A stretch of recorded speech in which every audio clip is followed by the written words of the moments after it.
अस्सलाम वालेकुम। आज का टॉपिक है हमें एक्टिविटी रेशोज़।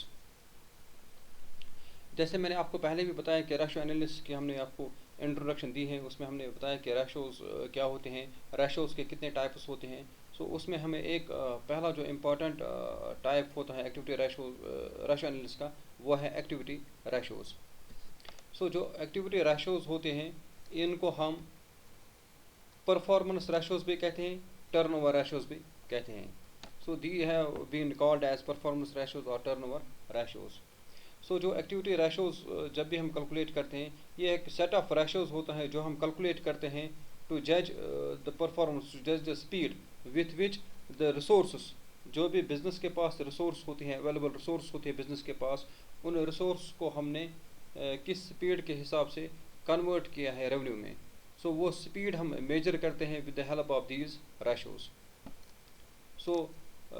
ये इसमें हम रिलेशनशिप एस्टेब्लिश करते हैं रेशोज़ में ना, जो भी हमें अवेलेबल रिसोर्स होते हैं उन रिसोर्स को हमने किस तरह से यूटिलाइज़ किया है, इफ़ेक्टिवली यूटिलाइज हुए हैं कि नहीं हुए हैं, वो हम मेजर करते हैं with the help of these ratios.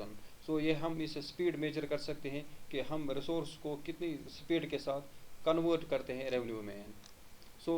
जो भी रिसोर्स होते हैं अवेलेबल फर्म के पास, उनको हमें जज करने में कि किस तरह से फर्म ने उनको यूटिलाइज़ किया है, वो मदद मिलती है वो जज करने में इन रेशोज़ से। जितना भी ये रेशो ज़्यादा होता है इतना ही ये फर्म के लिए अच्छा होता है, बिज़नेस के लिए अच्छा होता है। Higher the ratio it is the better it is for the business है ना। जो एक्टिविटी रेशोज़ होता है, जैसे मैंने आपको बताया कि it is a set of ratios. इसमें हम सेट ऑफ रेशोज़ कैलकुलेट करते हैं ना। इसमें खाली हम एक रेशो से जज नहीं कर सकते कि बिज़नेस की परफॉर्मेंस कैसी रही है ड्यूरिंग द ईयर है। इसमें हमें डिफरेंट रेशोज़ कैलकुलेट करने होते हैं जिससे हम फिर जज कर सकते हैं कि बिज़नेस की ओवरऑल जो परफॉर्मेंस है वो कैसे रही है during the year. We have different types of activity ratios. इसमें हमें इन्वेंट्री टर्नओवर रेशो आता है, रिसीवेबल्स टर्नओवर रेशो आता है, working capital turnover ratio, capital turnover ratio, fixed assets turnover ratio and payables turnover ratio. These are the set of ratios जो हम calculate करते हैं बिजनेस की ओवरऑल परफॉर्मेंस असेस करने के लिए। जो ओवरऑल परफॉर्मेंस होती है बिजनेस, उसको जज करने के लिए हम ये रेशोज कैलकुलेट करते हैं। आज हम डिस्कस करेंगे सबसे पहला ratio, that is inventory turnover ratio. जैसे आपको मैंने पहले भी बताया है, इन्वेंट्री का दूसरा नाम होता है स्टॉक। इस रेशो को हम स्टॉक टर्नओवर रेशो भी कहते हैं या हम इन्वेंट्री टर्नओवर रेशो कह सकते हैं। यहाँ पर हम क्या करते हैं, हम दो वेरिएबल्स के रिलेशनशिप एस्टैब्लिश करते हैं, उस रिलेशनशिप को हम बोलते हैं इन्वेंट्री टर्नओवर रेशो। अब यहाँ पर हमें देखना है कि हम किन दो वेरिएबल्स के रिलेशनशिप एस्टैब्लिश करते हैं, किन दो कंपोनेंट्स के हम रिलेशनशिप एस्टैब्लिश करते हैं। जब हम स्टॉक टर्नओवर रेशो कैलकुलेट करते हैं, इन्वेंट्री टर्नओवर रेशो कैलकुलेट करते हैं, इसमें हमें सबसे पहले करना होता है compare cost of revenue from operations.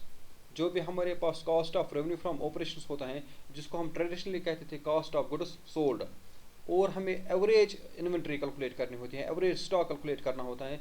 इन दो कंपोनेंट्स की हम रिलेशनशिप एस्टैब्लिश करते हैं, उसी रिलेशनशिप को हम बोलते हैं इन्वेंटरी टर्नओवर रेशो, या हम उसको बोलते हैं stock turnover ratio.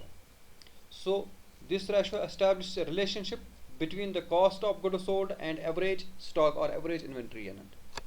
Average inventory or cost of goods sold or cost of revenue from operations which is now called, इसको हम relationship establish करते हैं, उस relationship को हम बोलते हैं inventory turnover ratio. This जैसे कि मैंने आपको बताया कि it is also known as stock turnover ratio है।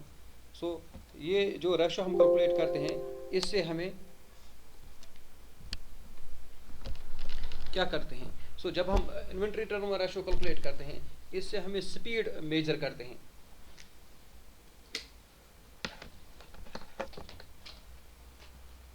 इससे हम स्पीड मेजर करते हैं कि किस स्पीड के साथ हमने जो स्टॉक है उसको कन्वर्ट किया है, इसको यूटिलाइज किया है रेवेन्यू में। How with which efficiency stocks have been changed, stocks have been turned over into revenue. जैसे जो भी इन्वेंट्री टर्नओवर रेशो है या जो भी टर्नओवर रेशोज होते हैं, उन सारे रेशोज को हम एक्सप्रेस करते हैं टाइम्स में, दैट इज रेट में, number of times. How many times during the year stocks have been changed into revenue. So जब हम फार्मूला पर आ जाएंगे कि इसको मैंने पहले ही बताया कि इसमें हम दो कंपोनेंट्स कंपेयर करते हैं, दो कंपोनेंट्स के रिलेशनशिप एस्टैब्लिश करते हैं। पहला कंपोनेंट जो होता है that is cost of revenue from operations. जो रेवेन्यू फ्रॉम ऑपरेशंस है उसका कॉस्ट, उसका कितना कॉस्ट है उसको हमने उसका कॉस्ट को फाइंड आउट करना होता है। दूसरा हमें average stock, average inventory find out करना होता है। सो जब हम इसका फार्मूला लिखेंगे so it is equal to cost of revenue from operations divide by करेंगे हम एवरेज स्टॉक। सो जो पहला कंपोनेंट हमें कैलकुलेट करना है cost of revenue from operations, उसको हम डायरेक्टली कैलकुलेट कर सकते हैं या इनडायरेक्टली कैलकुलेट कर सकते हैं। अगर हम इसको इनडायरेक्टली कैलकुलेट कर सकते हैं then we have to find first the net sales. Net revenue from operations कितना हमारे पास है, नेट सेल जिसको हम बोलते हैं, माइनस हम उसको करेंगे ग्रॉस प्रॉफिट, और if there is loss then we have to add it. So उसको हम फिर प्लस करेंगे ग्रॉस लॉस। सो वहाँ पर हमें निकलेगा indirectly cost of revenue from operations, और we can calculate it directly an. So फिर हमें देखना है कि स्टॉक कितना है हमारे पास, ओपनिंग स्टॉक, क्लोजिंग स्टॉक हमारे पास हमें देखनी होती है। नेट परचेज कितनी है ड्यूरिंग द ईयर, हमने कितना परचेज किया है, और सारे डायरेक्ट एक्सपेंस जो भी होते हैं इसके साथ, लाइक वेजेस होता है, कैरेज इनवर्ड्स होता है, पैकिंग एक्सपेंस होती है, या भी जो इम्पोर्ट ड्यूटीज़ होती हैं। सो जो भी डायरेक्ट एक्सपेंस होती हैं वो सारी हमें इसमें साथ इंक्लूड करनी होती हैं। वहाँ पर हमें निकलेगा cost of revenue from operations. So that is equivalent to opening stock plus net purchase plus all direct expenses minus करेंगे हम closing stock. So second जो component है that is average stock। average stock हमारे पास होता है what will be the stock at the beginning, what was the stock at the beginning of the year and what was the stock at the end of the year। हमारे पास opening stock कितना था, closing stock कितना था, उसको हम add करेंगे, divide भी करेंगे 2, वहाँ पर निकलेगा हमारा एवरेज स्टॉक। सो ये दो कंपोनेंट्स हैं जब हम स्टॉक टर्नओवर रेशो कैलकुलेट करते हैं। Cost of revenue from operations divide by हम करेंगे एवरेज स्टॉक। सो ये दो कंपोनेंट्स हमें पहले कैलकुलेट करने होते हैं जब भी हमें स्टॉक टर्नओवर रेशो कैलकुलेट करना होता है। सो फिर हमें सिर्फ फार्मूला अप्लाई करना है, वहाँ पर हमारा निकलेगा स्टॉक टर्नओवर रेशो। सो यहाँ पर ये निकलता है रेट में, that is number of times में। सो हमने एक साल में कितनी बार स्टॉक्स को कन्वर्ट किया है, चेंज किया है, टर्नओवर किया है। सो अगर हम अब स्टॉक टर्नओवर रेशो पीरियड्स में देखेंगे, अगर हम इसको हम पीरियड्स में कैलकुलेट करेंगे, फिर हम उसको बोलते हैं stock velocity. So stock velocity means न, सो ये सिंपली होता है stock turnover ratio, inventory turnover ratio expressed in period. ये हम पीरियड में एक्सप्रेस करते हैं, that is called stock turnover ratio. So इसके लिए भी एक फार्मूला है जब हम स्टॉक टर्नओवर रेशो हमें पीरियड में कैलकुलेट करना होता है। सो हमें देखना होता है स्टॉक वेलोसिटी जो होती है, so we can find it in number of months में हम देख सकते हैं, वीक्स में देख सकते हैं, डेज में देख सकते हैं। सो अकॉर्डिंगली हमें अप्रोप्रिएट फार्मूला अप्लाई करना है, या तो हमें मंथ्स लेने हैं, या वीक्स लेने हैं, या डेज लेने हैं। डिवाइड बाय हम करेंगे स्टॉक टर्नओवर रेशो।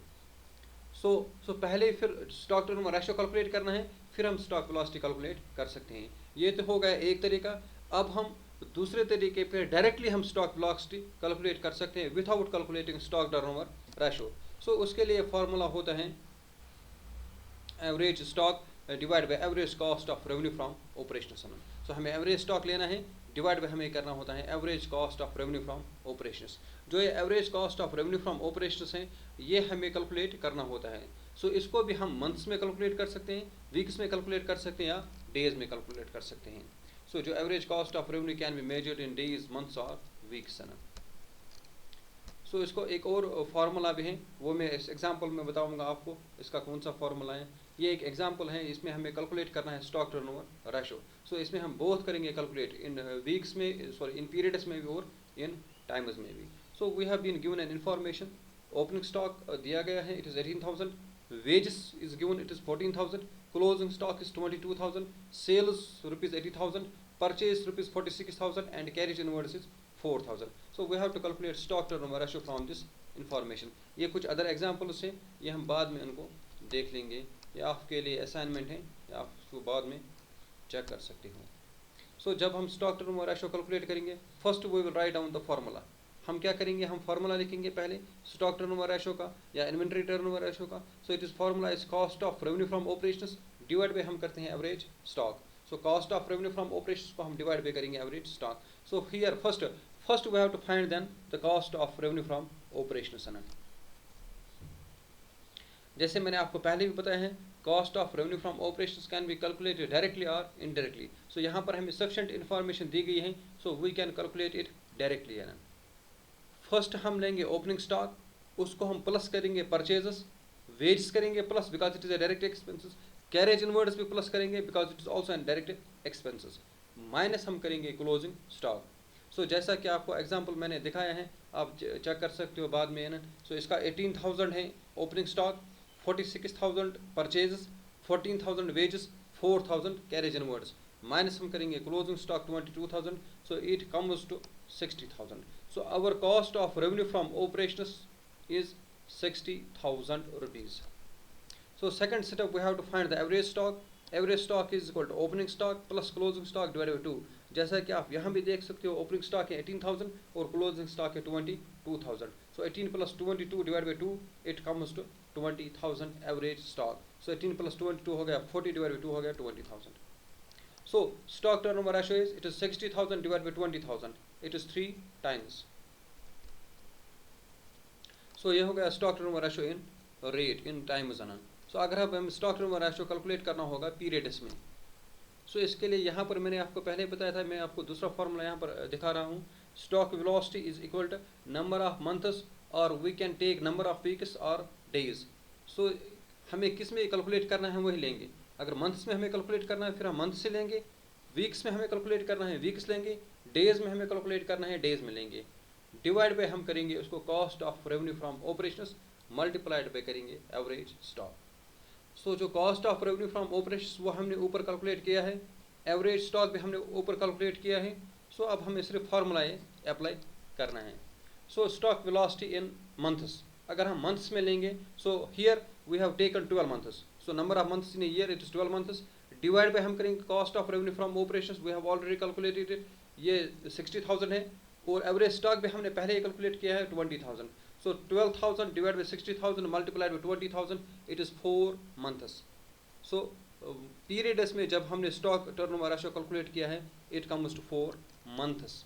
इसी तरह से अगर हम वीक्स में हम लेंगे, so we have 52 weeks in a year, एक साल में 52 वीक्स होते हैं। सो यहाँ पर हम रिप्लेस करेंगे मंथ्स को वीक्स के साथ, बाकी फार्मूला सेम रहेगा। So it almost comes to 17 weeks.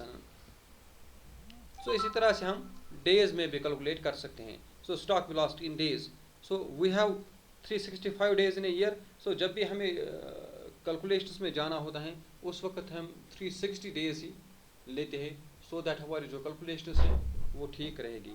So 360 divide by 60,000 multiplied by 20,000 it is 120 days.